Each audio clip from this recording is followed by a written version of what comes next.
ტურისტული სეზონის დაწყებამდე ცოტა დრო რჩება. იმისათვის, რომ ბათუმის ბულვარი წელს სტუმრებს განახლებული ინფრასტრუქტურით შეხვდეს, 5 მილიონი ლარი დაიხარჯება. სეზონისთვის მზადება აქტიურად მიმდინარეობს, თუმცა სკეიტ-პარკის ბედი კვლავ გაურკვეველია, ალიდანინოს სკულპტურა კი ადგილს იცვლის. ლანა ძაძემიას სიუჟეტიდან შეიტყობთ, რა გაკეთდა და რისი გაკეთება იგეგმება ბულვარში მიმდინარე წელს.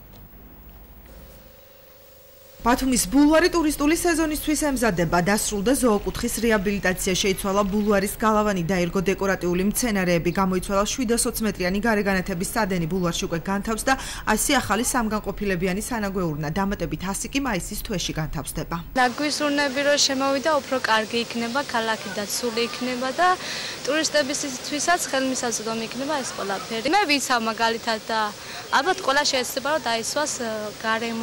ბათუმში ეს ჩემი პირველი ვიზიტი, აღფრთოვანებული ვარ ქალაქით და ბულვარის სილამაზით, მოწესრიგებული გარემოთი, სისუფთავითა და გასართობებით. სეზონამდე ბულვარს დამატებით 130 ახალი დიზაინის სკამით 16 შადრევანი ახალი ჯიშის ხემცენარეები შეზღუდული შესაძლებლობის მქონე პირთათვის ადაპტირებული საპირფარეშო დაემატება. სეზონამდე უნივერსიტეტის წინ დამატებით იაპონური ხეივანი და ბზის ლაბირინთი მოეწყობა. ველოდებით უნდა განსაზღვროს ახალი ტიპის სკამები, რომელიც დაახლოებით ესეთი სეზონისთვის უკვე გვექნება.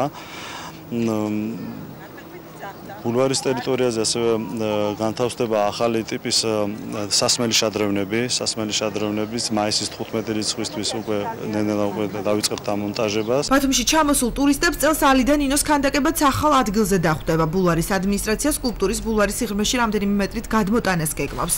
ამ ეტაპზე პროექტი მუშავდება, ძეგლის ადგილმონაცვლეობისთვის სავარაუდოდ 240,000 ლარი დაიხარჯება. ექსპერტიზის დასმა უკვე მოსული არის და უკვე არის სამუშაოები მიმდინარეობს თვითონ პროექტზე, და უახლოეს პერიოდში გადაწყდება და მოხდება უკვე დავიწყოთ ალბათ სამუშაოები ძეგლთან გადატანასთან დაკავშირებით.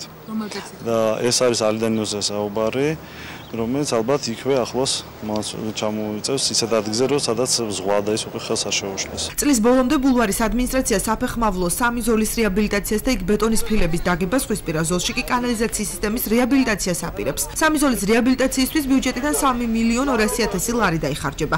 მოსახლეობის ნაწილი არსებულ ეკონომიკურ ფონზე ფილების მთლიანად რეაბილიტაციას მიზანშეწონილად არ მიიჩნევს. შეცვლის აუცილებლობას ბუნებრივია, არ არის ალბათ აუცილებელი, იმიტომ რომ დღეს სიტუაცია ძალიან მძიმეა ქვეყანაში და ესეთი იმისთვის პატარა ხინჯისთვის რომ მთელი ქუჩა შევცვალოთ, ამის ფუფუნების უფლება არ აგვაქვს. ბათუმის ბულვარში ინფრასტრუქტურული სამუშაოებისათვის წელს 5 მილიონ ლარზე მეტია გათვალისწინებული.